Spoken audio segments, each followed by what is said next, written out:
Hola a todos y todas.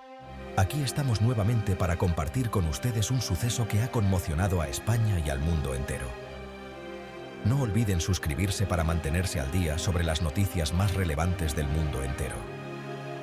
Un auténtico desastre natural ha azotado la Comunidad Valenciana, dejando a su paso una devastación sin precedentes. Las lluvias torrenciales, consecuencia de un fenómeno meteorológico conocido como Dana, han convertido calles en ríos y hogares en ruinas. En cuestión de horas, la vida de miles de personas ha dado un vuelco. El presidente de la Generalitat Valenciana, Ximo Puig, ha confirmado la trágica cifra de al menos 95 personas fallecidas.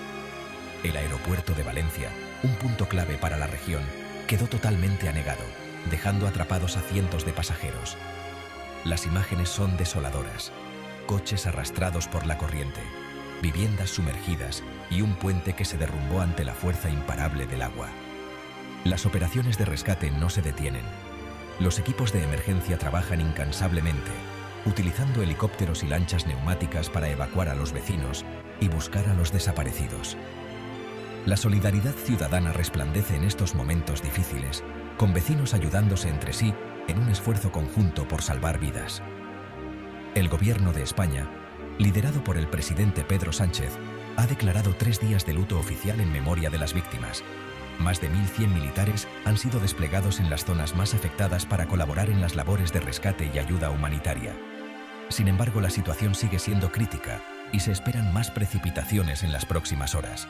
Las autoridades han habilitado refugios para acoger a aquellos que han tenido que abandonar sus hogares y han prometido apoyo económico para la reconstrucción. La recuperación será larga y ardua, pero el espíritu de resistencia de la población es inquebrantable. Este desastre, calificado como el peor en la historia reciente de España, nos recuerda la fuerza imprevisible y soberana de la naturaleza y la importancia de estar preparados. Mantente informado a través de los canales oficiales. En estos momentos tan duros, la unión, la solidaridad basados en el amor, la fe y la esperanza son nuestra mayor fortaleza. Recuerden, en tiempos de crisis, mostrar solidaridad y cuidar de los nuestros es primordial. Hasta la próxima. Gracias por acompañarme en este resumen de los acontecimientos en la Comunidad Valenciana. Fuente de información, perfil.com. Visita mi canal Trabajo en Línea 2024.